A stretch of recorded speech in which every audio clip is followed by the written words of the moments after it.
찬양의 삶, 도레미파 솔라시도라는 제목으로 하나님의 말씀 나누고자 합니다. 오전에 선교대원 세 분이서 참으로 아름다운 은혜로운 간증을 하셨습니다.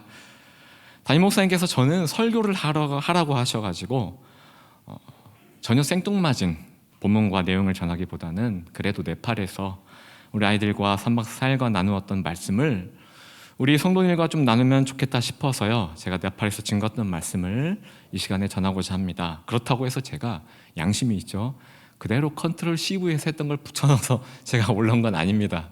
네, 염려하지 마시고 나눴던 말씀을 또 우리 서울에 계신 우리 홍대세 성도님에게는 이 말씀을 어떻게 바꿔서 적용하면 좋을까 기도하고 묵상하고 다시 새롭게 작성을 했습니다.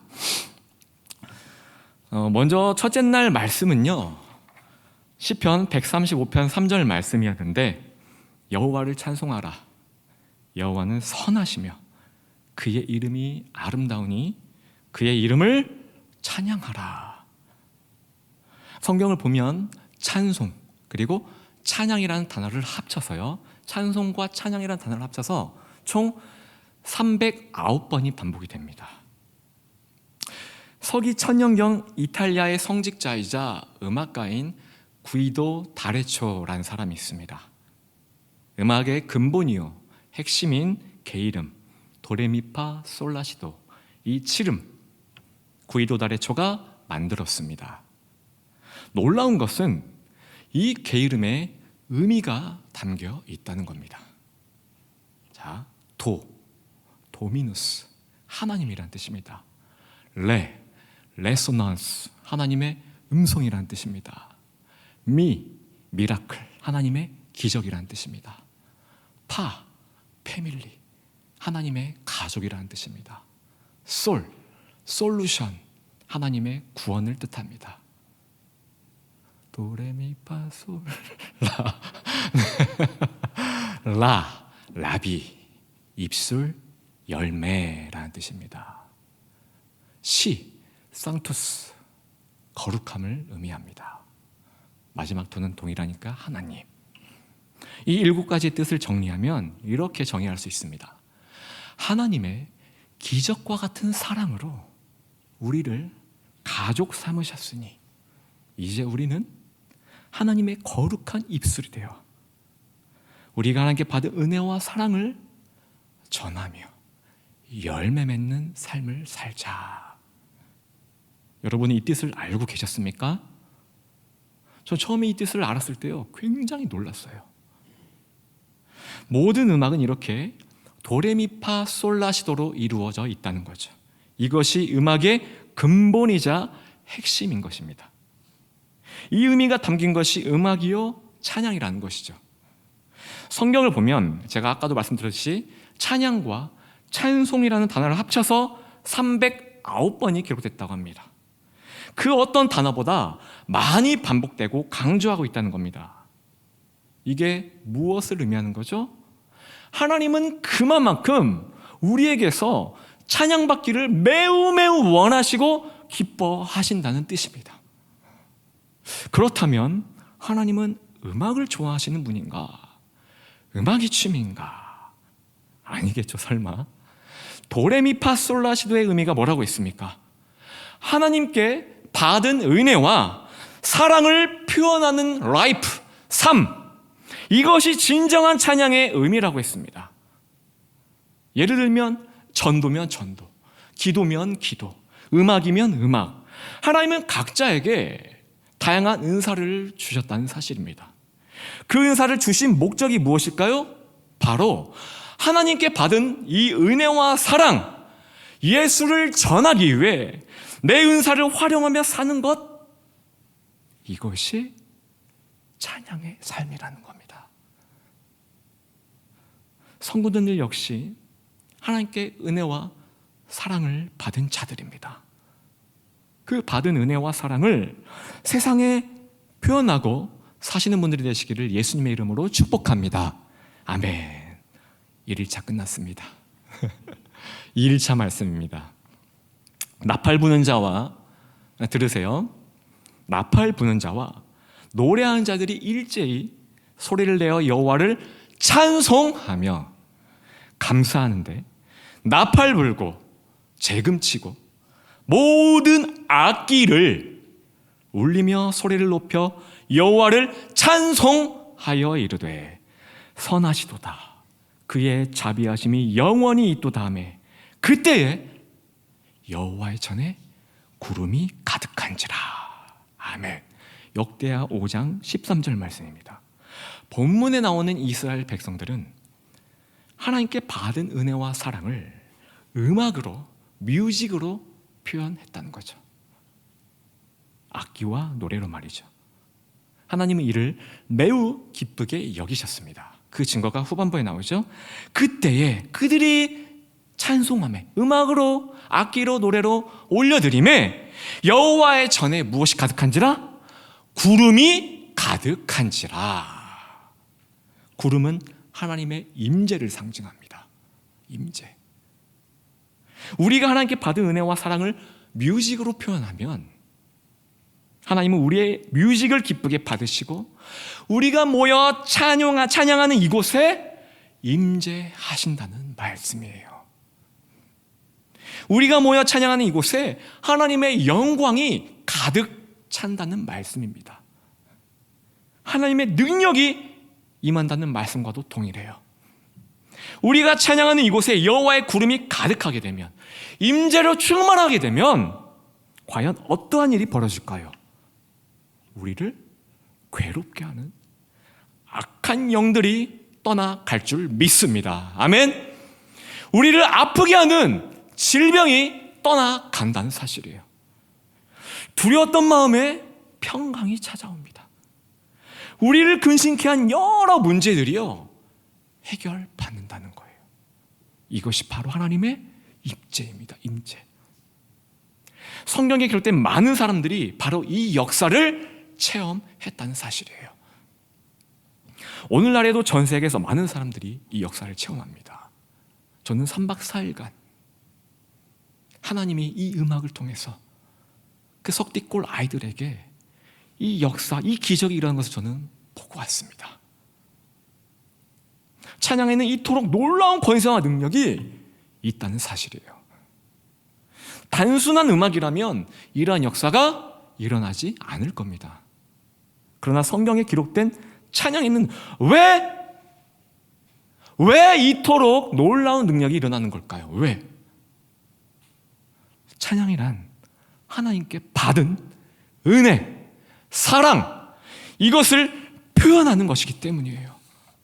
쉽게 말해서 하나님을 주목하고 하나님께 감사와 영광을 올리기 때문이라는 겁니다. 그 높임과 영광을 받으신 하나님은요 결코 침묵하지 않으신다는 겁니다. 찬양하는 자녀들에게 하나님은 반드시 임재하시고 임재하신 그 자리에 엄청난 역사가 일어난다는 겁니다. 할렐루야, 믿으시죠? 아멘. 우리 홍대세교에도 이런 역사가 일어나길 축복합니다. 실제로 이러한 역사를 체험한 인물을 살펴보겠습니다. 3일차 말씀입니다. 하나님께서 부리시는 악령이 사울에게 이를 때에 다윗이 수금을 들고 와서 손으로 탄즉 사울이 리프레시, 상쾌하여 낫고 악령이 그에게서 떠나더라. 사무엘상 16장 23절 말씀입니다. 이 말씀을 보면 사울의 죄성이 나오는데 그 포인트를 보면 시기와 질투라는 죄성입니다. 우리는 사울과 같이 이 시기와 질투라는 죄성이 있다는 거예요. 누구에게 배워서 습득한 것이 아닙니다. 태어나면서부터 본능적으로 가지고 있는 죄성이라는 겁니다. 남이 잘 되면 배가 아파요. 여러분 앞에 서 있는 제가 그렇습니다. 남이 칭찬 들으면 화가 납니다. 여러분 앞에 서 있는 제가 그래요.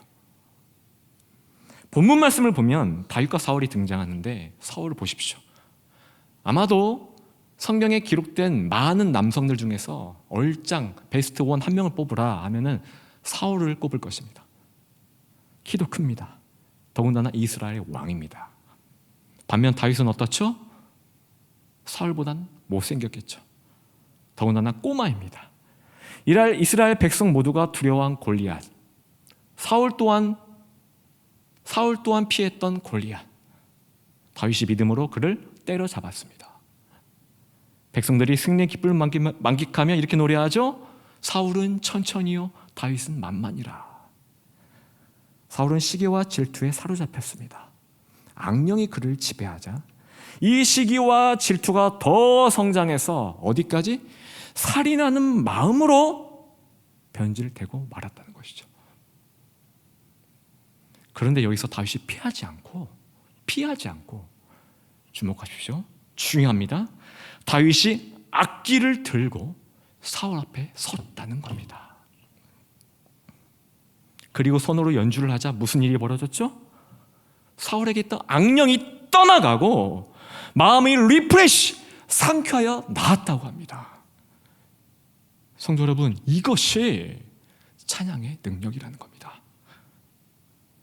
예수님은 이 살인에 대해서 다시 한번 재정의하셨습니다. 너희가 미워하는 생각, 미워하는 마음만 품어도 살인에 해당한다. 상대방을 향해 시기와 질투가 일어나고 결국 그 사람을 미워하게 되면 살인자라는 겁니다. 저와 여러분 모두는 한마디로 이미 살인자라는 거예요. 살인자. 사울처럼 악령에 사로잡혀 우리가 겉으로는 거룩한 척 숨길지 몰라도 속으로는 늘 그 사람을 미워하고 뒤에서 험담한다는 거예요. 우리는 다윗이 아닌 어찌 보면 사울의 인생을 현재 살아가고 있다는 겁니다. 그래서 우리는 늘 입에 달고 살아야 합니다.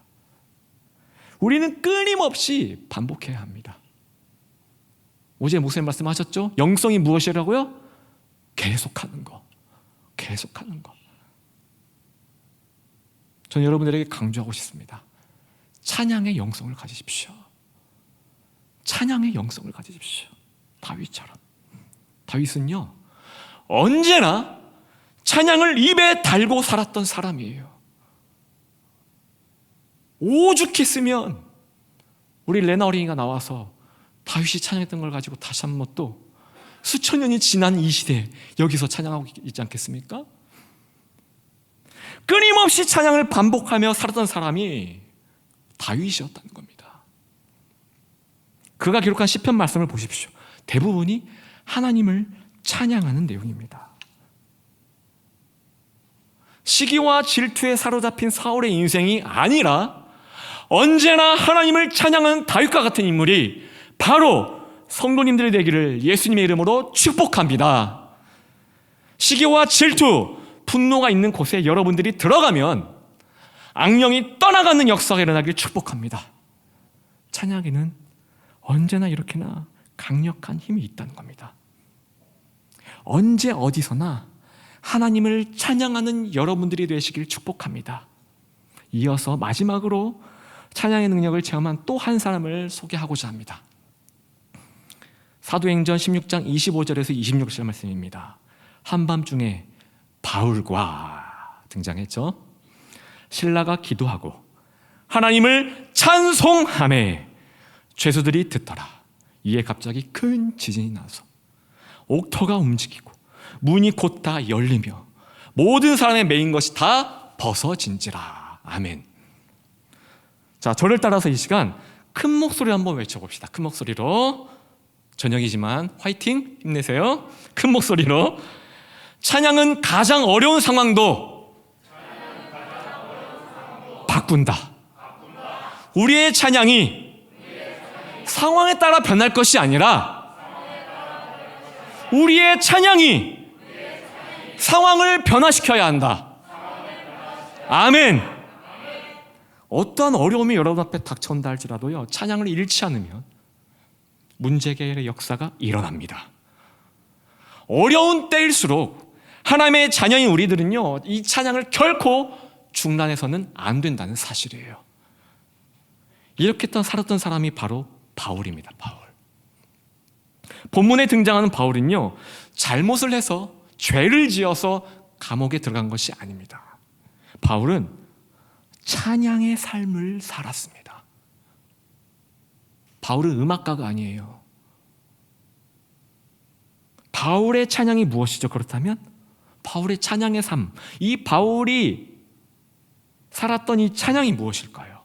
바울의 찬양, 그것은 바로 다메섹에서 만난 예수님, 그때 처음으로 받은 하나님의 은혜와 사랑, 바울은 그가 가진 은사, 전도로 하나님의 은혜와 사랑을 표현하며 살았던 인물이에요. 바울은 찬양의 삶을 살았던 이 이유로 감옥에 갇혔다는 겁니다. 그런 그에게 억울한 시련이 닥쳐왔습니다. 찬양받기를 매우 기뻐하시는 하나님이 늘 찬양의 삶을 살았던 바울의 인생에, 잘 들으세요, 축복이 아닌 시련을 주셨다는 겁니다. 시련을. 보통 사람들 같은 경우는 이렇게 말할 거예요. 내가 죄를 지은 것도 아닌데, 찬양의 삶을 잘 살고 있는데 왜 이런 시련이 하나님 나에게 오는 겁니까?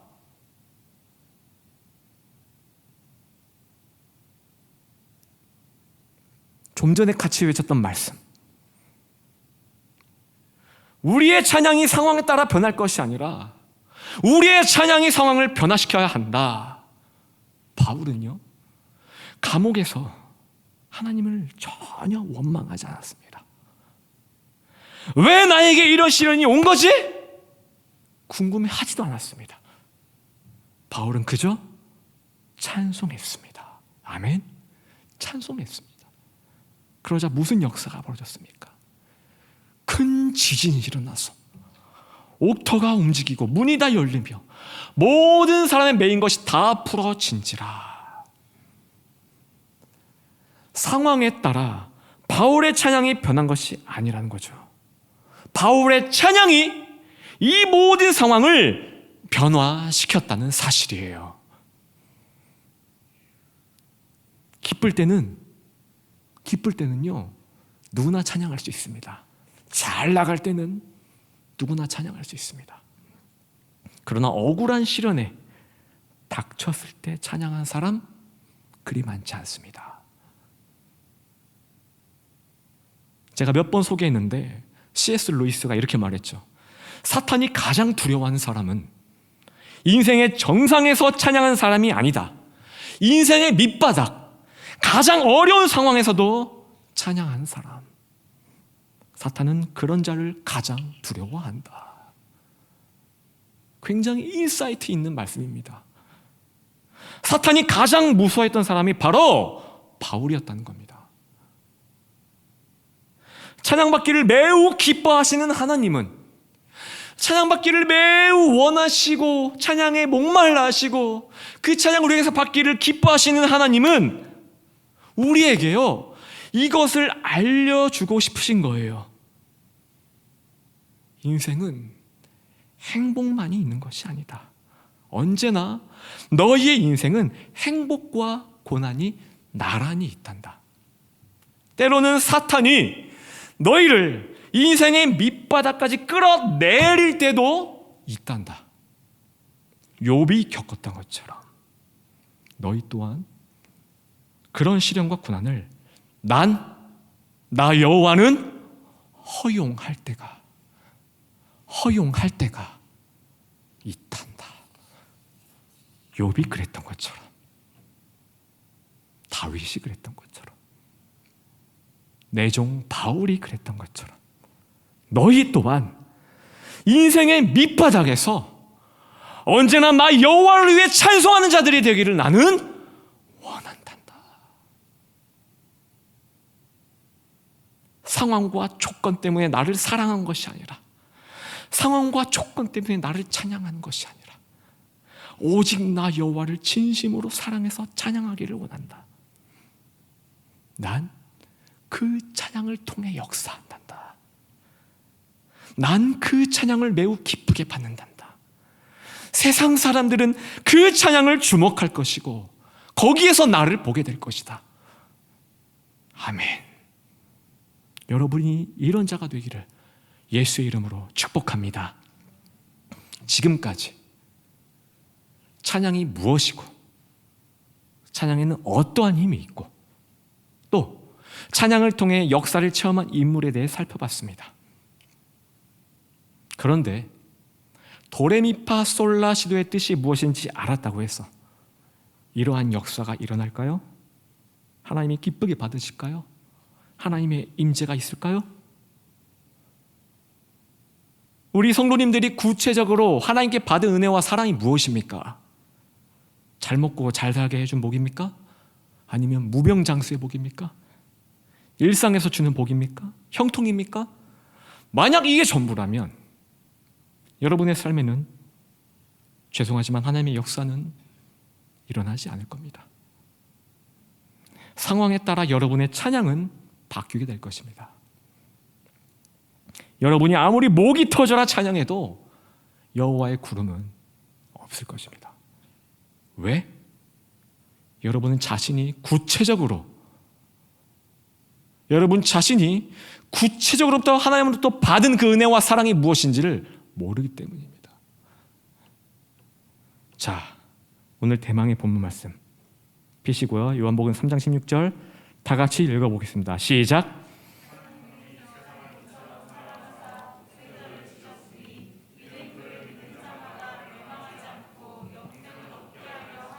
아멘.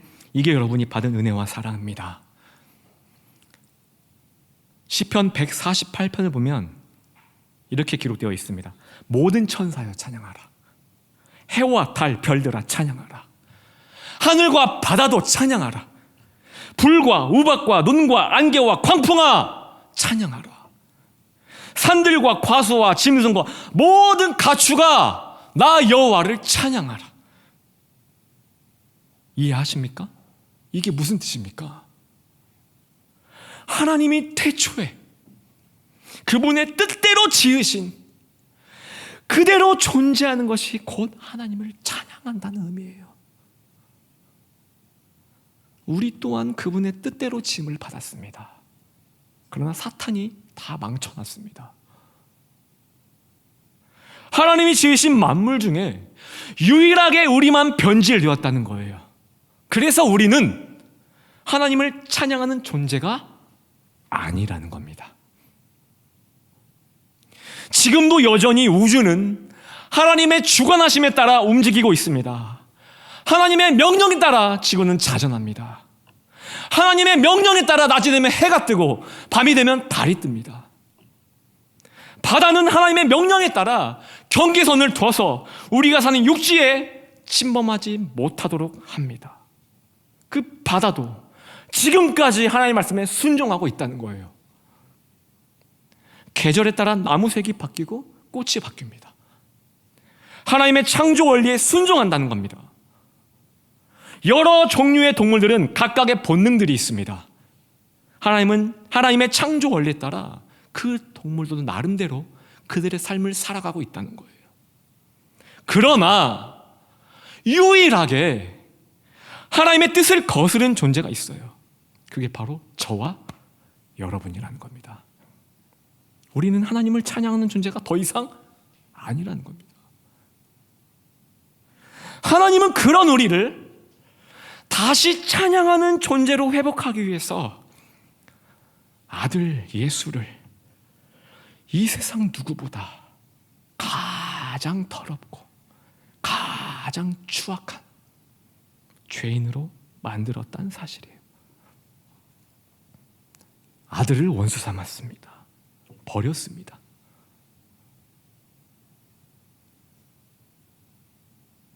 하나님은 영이십니다. 하나님은 영이십니다. 다시 한번 강조합니다. 하나님은 영이십니다. 하나님과 아들 예수님은 영으로 일체가 되신 하나 된 존재이십니다. 성부와 성자와 성령으로 성삼위일체를 이루신 하나님, 그 하나님은요 죄인이 돼버린 성자 하나님을 영으로 끊어버렸다는 거예요. 십자가에 달리신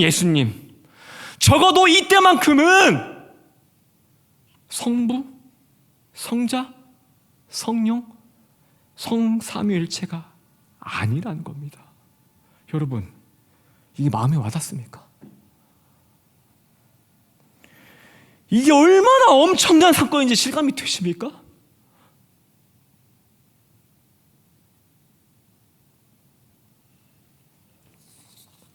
하나님이 우리를 얼마나 사랑하셨으면 하나님이 우리를 얼마나 끔찍히 사랑하셨으면 이 삼위일체를 깨셨냐는 거예요. 오늘 본문 말씀, 하나님이 우리를 이처럼 사랑하사, 여기 이처럼의 뜻이 무엇인지 아십니까? 이처럼. 찬송가 중에 이런 가사가 있죠. 하늘을 두루마리 삼고 바다를 먹물 삼아도 한없는 하나님의 사랑 다 기록할 수 없겠네. 이게 이처럼이에요. 이게 이처럼입니다. 세상에 이런 아버지가 어디 있습니까? 이런 아버지의 사랑 오직 하나님만 하실 수 있다는 겁니다.